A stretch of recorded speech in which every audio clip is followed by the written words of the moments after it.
Welcome back to In the Pews with Bob and Darcy for part 2 this week of the question that we began to tackle last week, which is the question, what does it mean that Jesus is divine? And if you checked that out last week, it ended with me talking a little bit about the writings of the Apostle Paul and saying that Paul didn't take on that issue or that fight or that argument about the divinity of Jesus too much in his letters, but basically lifted up to the believers that in the fullness of Jesus, God was very pleased to dwell, and kind of left it there. But Darcy, you might want to take off from that point today.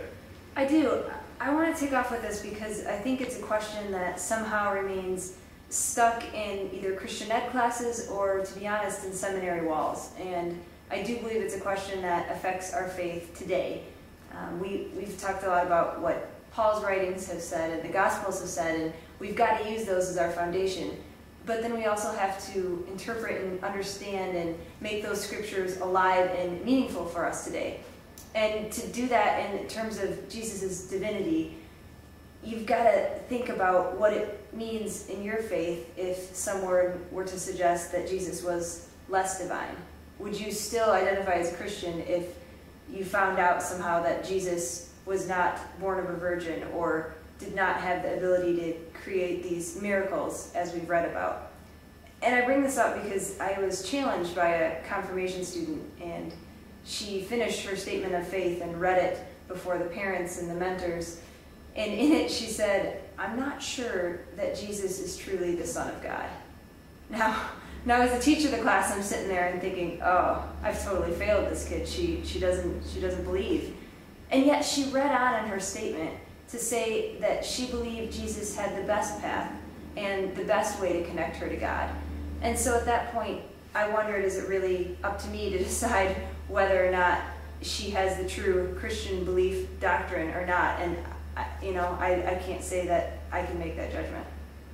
Well, it's a big and very important thing that we're talking about here, and I'm sure there's a lot of different opinions out there of other people, and we'd love to hear them.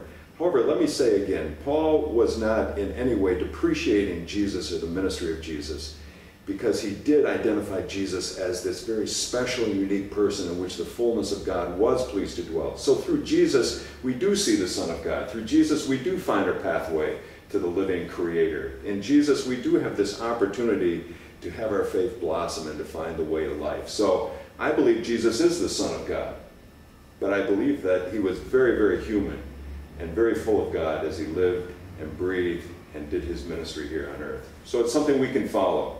Yes. So to answer your question, or not, neither of us believe that Jesus was just a man. Jesus was clearly divine, either of God or directly proceeding from God. Where that leaves you in your faith, we can't answer, but I hope you continue the journey.